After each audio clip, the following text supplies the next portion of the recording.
Hi, I'm Brad Garlinghouse. As many of you know, I don't often make videos like this, but then again, not every week has been like this one. A few days ago, after 2 years, 7 court orders, and over $100 million in legal bills, the Hinman speech documents, including internal SEC emails and comments leading up to this now infamous 2018 speech, they've finally been unsealed. Hinman's speech created new factors to determine if a token becomes sufficiently decentralized to no longer be considered a security. At best, these documents show that senior officials at the SEC couldn't agree on the law and told Bill Hinman directly he would confuse the public even more about the rules for crypto. At worst, they show that Hinman deliberately ignored the law, and he tried to create new laws, something only Congress can do.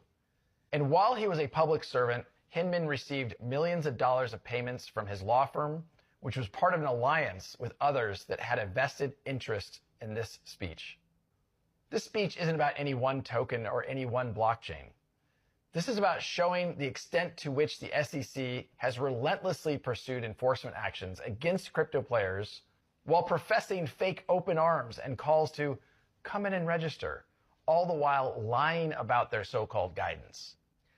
As some of you may know, Ripple spent years proactively engaging with the SEC.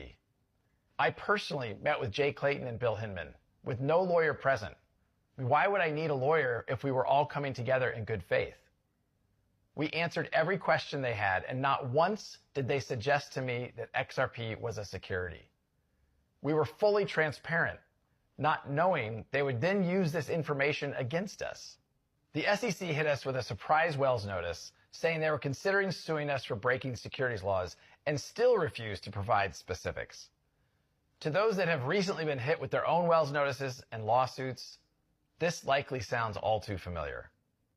When the lawsuit did drop against us, days before Christmas, a very Grinch-like touch, they made it personal.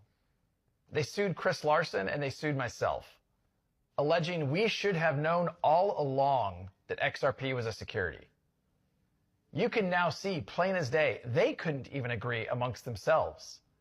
And to me, it still seems like they can't.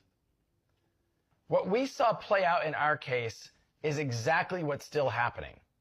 The SEC is looking to kill crypto innovation in the United States, and its current chair, an unelected bureaucrat, I might add, is weaponizing the lack of regulatory clarity to exert jurisdiction over the entire crypto space. This is the definition of putting politics over people. It's the pursuit of power over sound policy. The SEC tried to bully us into acquiescing. Thankfully, we have had the resources to fight back. And now we can all see what they've fought so hard to hide. They knowingly created confusion about the rules, and they used that confusion to regulate through enforcement. That's bad faith, plain and simple. Ultimately, as our lawsuit comes to a close, for so many others, it's just starting. The fight for clarity has to continue.